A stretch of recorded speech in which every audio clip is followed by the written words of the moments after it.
Now, we often seek answers and guidance from other people.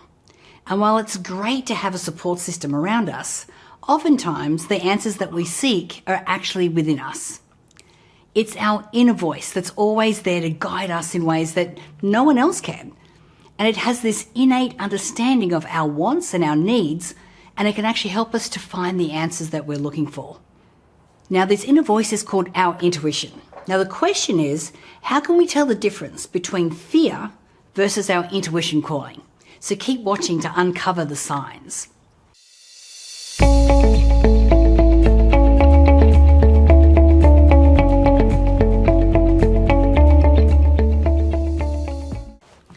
Now, if this is your first time here, make sure that you hit the subscribe button so that you don't miss out on any of my upcoming videos. Hi, my name is Natalie Ledwell, and today I'm going to help you tell the difference between fear versus your intuition calling. So let me ask you this. Have you ever been confronted with a major life decision in your life and then wondered, is this the right path to take? And in that moment, who did you seek out for answers? Was it a friend, maybe a family member, maybe a book, maybe you even Googled something?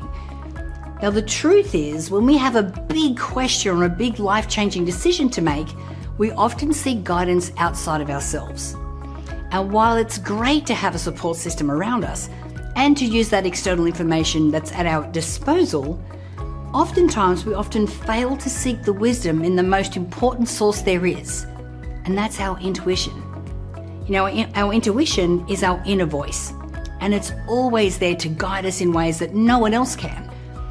It has this innate understanding of what our truest wants and needs are, and it can actually help us find the answers that we're looking for. You know, our intuition also allows us to tap into the collective intelligence.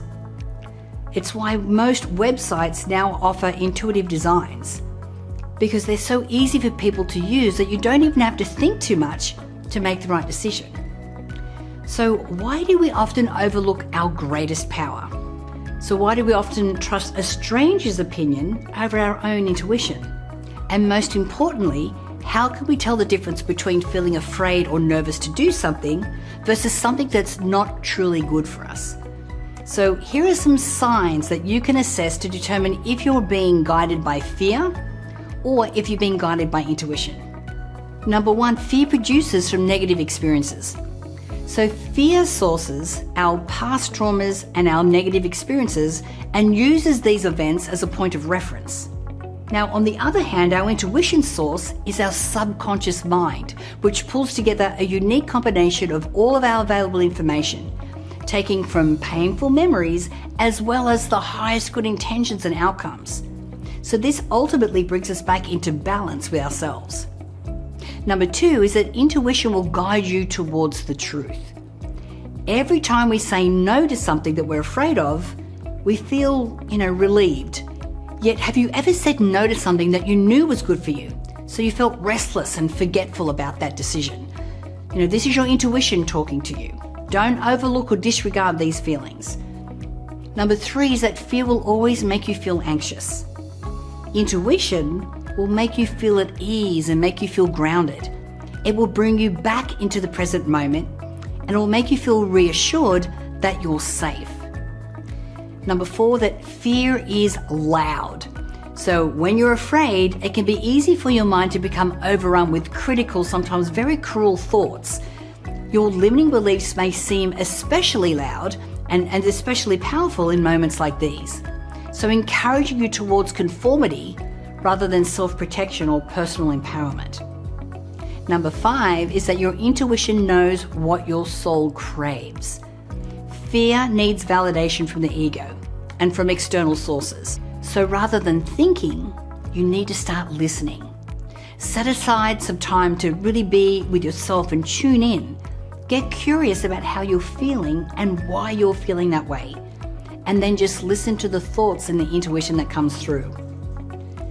Fear tries to keep us safe, which can be helpful, but learning to trust your intuition will help you to tap into your highest self and to make decisions based on the deeper wisdom that is already within you. And then over time, I believe that they can both teach us valuable lessons, if we learn how to differentiate them and allow them into our life.